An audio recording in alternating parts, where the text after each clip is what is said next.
Your mission: to keep your platoon and its vehicles moving ahead.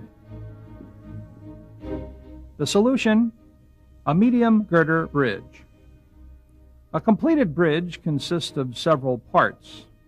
The far shore front end of bridge, including the junction panels, several bays,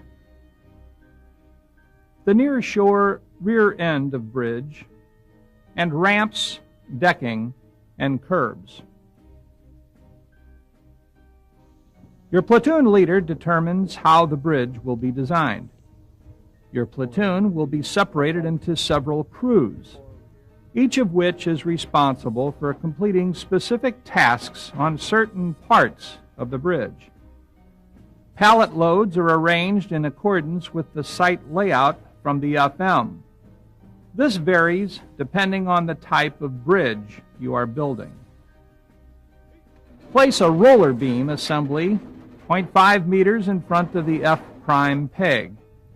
Connect 2 longitudinal girders to the front roller beam. These girders are sometimes known as ladders.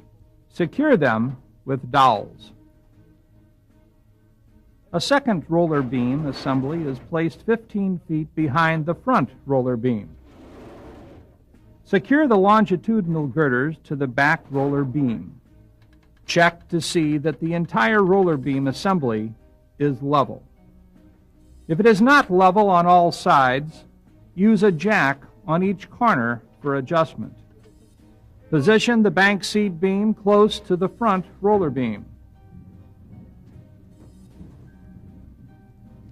Slide 2 end taper panels along the rear roller beam until their front jaws are positioned on the second longitudinal girder back from the front roller beam.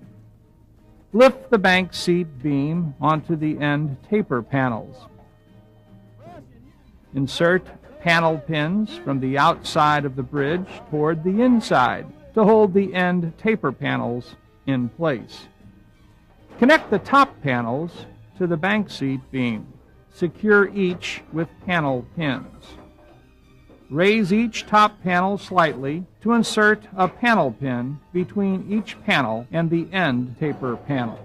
This will help provide the best angle for connecting the junction panel. Connect a second panel to each of the first top panels using panel pins to secure their placement. Align the junction panels with the second top panels. Use guide pins to secure each junction panel, first at the top, then at the bottom.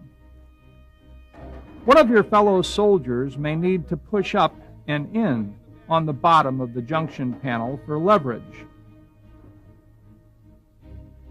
Now connect 2 supporting sway braces. One connects from the right-hand side of the bank seat beam to the left-end taper panel. The other connects from the left-end taper panel to the right-end taper panel. Use the sway brace pins to lock all these components into place. Using the launching nose pin, connect the launching nose roller to the bank seat beam. Begin constructing the first bay of the bridge by adding the Bay 1 top panels. Secure them with a headless pin. Secure the Bay 1 bottom panels. Do the same for the top and bottom panels of Bays 2 and 3.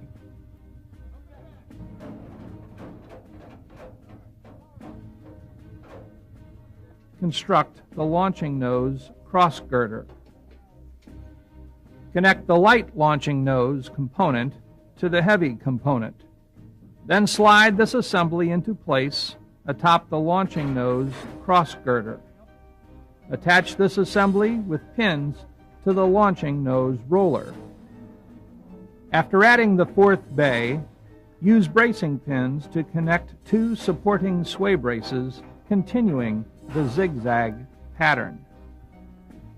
Continue adding bridge bays and sway braces to form the remainder of the bridge.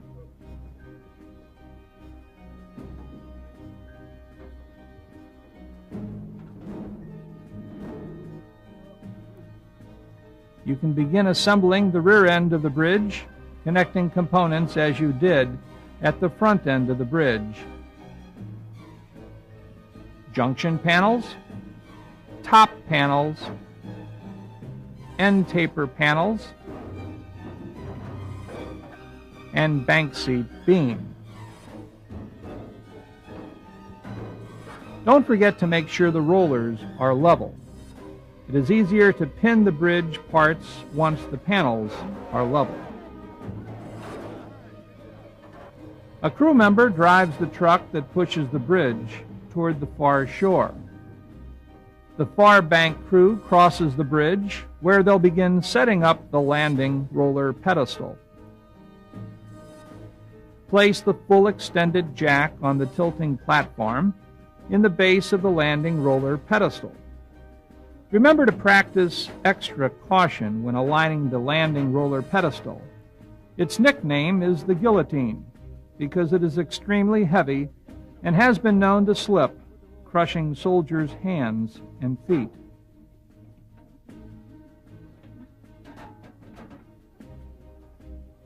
Position the landing roller pedestal with its base centered under and parallel to the launching nose, 9 inches in front of the F-peg. Lower the far shore bridge into position. Remove the landing roller pedestal and the complete launching nose assembly. The far shore crew walks back across the bridge to the near shore. Jack up the bridge to remove the front roller beam assembly. Then lower the bridge to the ground. Attach the ramps. Position them together at the center of the bank seat beam, then slide each outwards. Start placing the deck units. Walk up the left ramp and place the unit down. Then walk across the deck and return to shore on the right ramp. Continue until all the deck units are installed. Install the bridge's curbs by hooking each curb onto the top panel rails, sometimes called the rain gutters. Your bridge construction is now complete and ready for inspection and approval by your unit OIC and NCOIC. You have now completed your mission, and the Army can move ahead.